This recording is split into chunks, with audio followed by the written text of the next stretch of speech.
ओम शांति। 17 फरवरी 2023 के साकार मधुर महावाक्य हैं।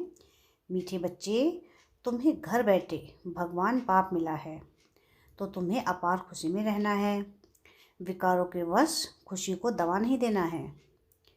प्रश्न है आज की मुरली का कि तुम बच्चों में लकी किसको कहेंगे और अनलकी किसको कहेंगे। क्या उत्तर है इसका कि लकी वह है जो बहुतों को आप समान बनाने की सेवा करते, सबको सुख देते हैं, और अनलकी वह है जो सिर्फ सोते और खाते हैं, एक दो को दुख देते रहते हैं, पुरुषार्थ में कमी होने से ही अनलकी बन जाते हैं। सेकंड प्रश्न है कि जिन बच्चों के तीसरे नेत्र का ऑपरेशन सक्सेसफुल होता है उनकी निशानी क्या होगी। क्या होगी उन बच्चों की निशानी? कि उत्तर है वह माया के तूफानों से घड़ी घड़ी घिरेंगे नहीं, ठोकर नहीं खाएंगे, उनकी दैवी चलन होगी और धारणा अच्छी होगी। यह है उन लोगों की निशानियाँ। गीत है आज की मुरली का कि छोड़ भी दे आकाश सिंहासन। ओम शांति। शिव भगवान वाच। वह ऐसे भी कह सकते हैं कि गीता के भगवान शिव भगवान वाच। गीता का नाम लिया जाता है क्योंकि गीता को ही खंडन किया गया है। सारा मदार इस पर है कि गीता श्री कृष्ण साकार देवता ने नहीं गाई है, अर्थात श्री कृष्ण ने राजयोग नहीं सिखाया है। वह श्री कृष्ण द्वारा आदि सनातन देवी देवता धर्म की स्थापना नहीं हुई है।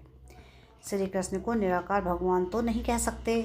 श्री कृष्ण का चित्र ही अलग है, निराकार का रूप अलग है।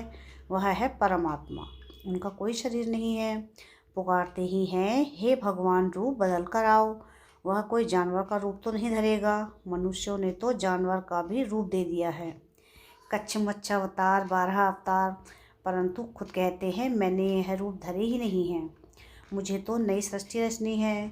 श्री कृष्ण को सृष्टि नहीं रचनी है। ब्राह्मण कुल को रचने वाला ब्रह्मा और श्री कृष्ण में तो बहुत फर्क है। ब्रह्मा के मुख से ब्राह्मण रचे गए, श्री कृष्ण के मुख से देवताएं रचे गए। ऐसे तो कहाँ भी नहीं लिखा हुआ है। अभी तुम बच्चे जानते हो दुनिया में ऐसा कोई नहीं जिसकी बुद्धि में यह हो कि निराकार परमात्मा साकार में आकर आत्माओं को ज्ञान देते हैं। ज्ञान लेने वाली भी आत्मा है तो देने वाली भी आत्मा है। अब आधा कल्प से भिन्न भिन्न रूप से माता पिता गुरु गोसाई आदि सब देहधारी एक दो को कुछ न कुछ मत देते आए हैं। अभी इस समय त्वमेव माता च पिता तमेव पर समझाया जाता है। यह महिमा एक ही गाई जाती है। बाप कहते हैं तुम्हारे जो भी लौकिक माँ बाप बंधु गुरु गोसाई हैं इन सभी की मत छोड़ो। मैं ही आकर तुम्हारा बाप टीचर गुरु बंधु आदि बनता हूँ। मेरी मत में सभी की मत समाई हुई है, इसलिए मुझे एक की मत पर चलना अच्छा है।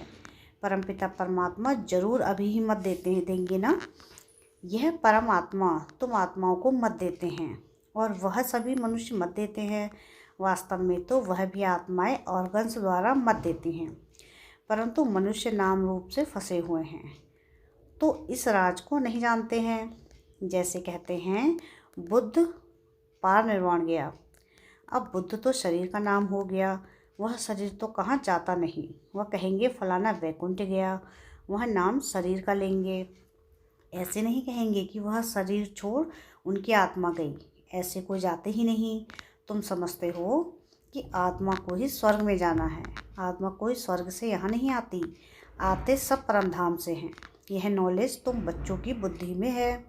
तुम जानते हो इस सृष्टि पर पहले देवी देवताओं की आत्माएं थीं जिन्होंने सतयुग में पाठ बजाया। तुम्हारी बुद्धि में आत्मा और परमात्मा का पूरा परिचय है। भले तुम घड़ी घड़ी भूल जाते हो, देह अभिमान में आ जाते हो। पूरी रीति कोई से मेहनत होती नहीं। माया ऐसी है जो पुरुषार्थ करने नहीं देती। खुद भी सुस्त है तो माया और ही सुस्त बना देती है। विश्व का मालिक खुद बैठ पढ़ाते हैं, जिसमें माता पिता बंधु सखा गुरु आदि सभी संबंधों की ताकत आ जाती है। यह महिमा है ही एक निराकार परमात्मा की, परंतु मनुष्य समझते नहीं। लक्ष्मी नारायण आदि सबके आगे जाकर महिमा गाते रहते हैं। तुम जानते हो हम आत्माएं 84 जन्मों का चक्र लगाकर आई हैं। अब यह अंतिम जन्म है। यह घड़ी घड़ी बुद्धि में याद रहना चाहिए। यह नॉलेज बड़ी खुशी की है। ऐसे बेहद का बाप स्वयं तो बच्चों के और कोई को मिलता नहीं है। विवेक भी कहता है परमपिता परमात्मा का जो बच्चा बना है उनकी खुशी का पारावार नहीं होना चाहिए, परंतु लोभ मोह आदि विकार आने से खुशी को दबा देते हैं। इन विकारों ने ही सारी दुनिया की खुशी को दबा दिया है। तुमको तो घर बैठे बाप आकर मिला है, भारत में आए हैं। भारतवासियों का तो भारत घर है ना, परंतु आएंगे तो ज़रूर एक घर में। ऐसे तो नहीं कि घर घर में जाएंगे, कि घर घर में आएंगे, फिर तो सर्वव्यापी हो गया। वह आएंगे तो ज़रूर आकर पतितों को पावन बनाएंगे। दुनिया तो समझती है श्री कृष्ण आएगा, परंतु तुम जानते हो परमपिता परमात्मा आया हुआ है, जो पतित पावन ज्ञान का सागर है। उनका नाम वास्तव में रुद्र है। यह बड़े से बड़ी भूल है। जब यह समझे कि वह बेहद का बाप सारी सृष्टि का रचयिता है तो खुशी का पारा चढ़ जाए। ऐसे बाप से तो जरूर वर्षा मिलेगा। श्री कृष्ण तो वर्षा मिल ना सके, इन बातों पर भी किसकी बुद्धि नहीं चलती। दुनिया तो सारी शुद्ध संप्रदाय है। ब्राह्मण भी सिर्फ कहलाने मात्र हैं। तुम ब्राह्मण जब विचार सागर मंथन करो तब औरों को भी परिचय दे सको। श्री कृष्ण को तो सब जानते हैं, सिर्फ कोई कहते राधे कृष्ण स्वर्ग के हैं, कोई फिर द्वापर में ठोक देते। यह भी मूंछ कर दी है। ईश्वर तो ज्ञान का सागर है। तुम ईश्वरीय संप्रदाय में ही ज्ञान आ सकता है। आसुरी संप्रदाय में ज्ञान कहाँ से आया। भल गाते भी हैं पतित पावन, परंतु अपने को पतित समझते नहीं। स्वर्ग को तो बिल्कुल जानते ही नहीं, सिर्फ नाम मात्र कहते हैं। यह भी नहीं समझते कि देवता स्वर्गवासी हैं। तुम सब समझते हो। तब आंखें खुलती हैं। माया ने आंखें बंद कर दी हैं। प्राचीन भारत क्या था? स्वर्ग था, लक्ष्मी नारायण का राज्य था। यह भी नहीं जानते। हम भी नहीं मानते थे। यह तो समझ सकते हैं कि अन्य धर्म तो बाद में आए हैं। देवताओं के समय यह धर्म नहीं थे, तो जरूर वहाँ सुख ही सुख होगा। बाप बच्चों को रास्ते भी हैं सुख के लिए, ऐसे नहीं सुख दुख दोनों देते हैं। लौकिक बाप भी बच्चा मांगता है तो उसको धन संपत्ति देने के लिए, ना कि दुख देने के लिए। यह तो अभी हम समझते हैं कि द्वापर से लेकर लौकिक बाप भी दुख देते आए हैं। सतयुग त्रेता में तो दुख हो नहीं देते। यहाँ माँ बाप प्यार तो बहुत करते हैं, परंतु उनको फिर काम कटारी नीचे डाल देते हैं तो दुख आरंभ हो जाता है। सतयुग में तो ऐसे नहीं होता। वहाँ तो दुख की बात नहीं। यह बाप बैठ समझाते हैं। तुम्हारे में भी नंबरवार समझते हैं। तुम्हारा यह ज्ञान योग से ऑपरेशन हो रहा है, परंतु कोई का सक्सेसफुल होता है, कोई का नहीं होता है। जैसे आंखों का ऑपरेशन कराते हैं तो कोई की ठीक हो जाती है, कोई में थोड़ी खराबी रह जाती है, कोई की आंखें बिल्कुल ख़राब हो जाती हैं। तुमको भी ज्ञान का तीसरा नेत्र मिल रहा है, तो बुद्धि रूपी नेत्र खुल जाता है, तो अच्छा पुरुषार्थ करने लग पड़ते हैं। कोई का पूरा नहीं खुलता, धारणा नहीं होती, दैवी चलन भी नहीं होती। माया के तूफान में घड़ी घड़ी गिरते रहते हैं। एक तरफ है 21 जन्मों का सुख देने वाला उस्ताद, दूसरे तरफ है दुख देने वाला रावण, उसे भी उस्ताद कहेंगे। बाप कहते हैं मैं तो कोई को दुख नहीं देता, मैं तो सुख देने वाला नामी ग्रामी हूँ। सतयुग त्रेता में सब सुखी थे। सुख देने वाला और है। यह भी किसको पता नहीं कि रावण राज्य कब प्रारंभ होता है। आधा कल्प राम राज्य, आधा कल्प रावण राज्य। यह है राम राज्य और रावण राज्य की कहानी। परंतु यह भी कोई की बुद्धि में मुश्किल बैठता है। कोई तो बिल्कुल जड़ जड़ीभूत अवस्था में है, जो कुछ भी नहीं समझते। जितना मनुष्य पढ़ते हैं उतना मैनर्स भी आते हैं, दबदबा रहता है। हमारा फिर गुप्त दबदबा है। आंतरिक नारायणी नशा चढ़ा होगा तो वर्णन भी करेंगे, औरों को समझाएंगे।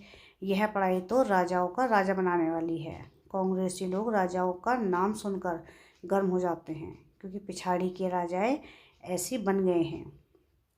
परंतु यह भूल गए हैं कि आदि सनातन देवी देवता राजा रानी थे। अभी तुम फिर आपसे शक्ति ले 21 पीढ़ी राज्य भाग्य लो। यह सत्यनारायण की कथा तो मशहूर है, परंतु विद्वान आचार्य भी नहीं जानते। गीता का कितना आडंबर बनाया है, लाखों सुनते हैं, परंतु समझते कुछ भी नहीं है। अब इन विचारों को कौन सुजाग करे? यह तो बच्चों का काम है।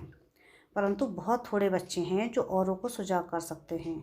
जो जितना आप सामान बनाएंगे उतना पद भी ऊंच पाएंगे। बाप कहते हैं बीती सो बीती देखो। ड्रामा में ऐसा था, आगे के लिए पुरुषार्थ करो। अपना चार्ट देखो, इतने समय में क्या धारणा की है।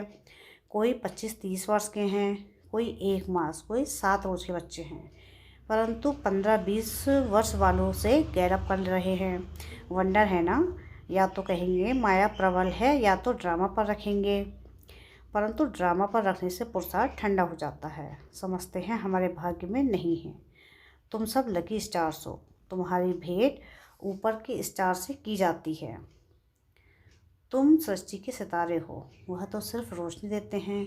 तुम तो मनुष्यों को जगाने की सेवा करते हो, दुखियों को सुखी बनाते हो। मनुष्य इन सितारों को नक्षत्र देवता कहते हैं। सच्चे देवता तो तुम बनते हो। उन सितारों को देवता कहते हैं क्योंकि वह ऊपर रहते हैं, परंतु देवताएं कोई ऊपर नहीं रहते तो इसी सृष्टि पर हैं, परंतु मनुष्यों से ऊंच जरूर हैं। सबको सुख देते हैं। जो 1-2 को दुख देते हैं उनको थोड़ी ही लकी सितारे कहेंगे।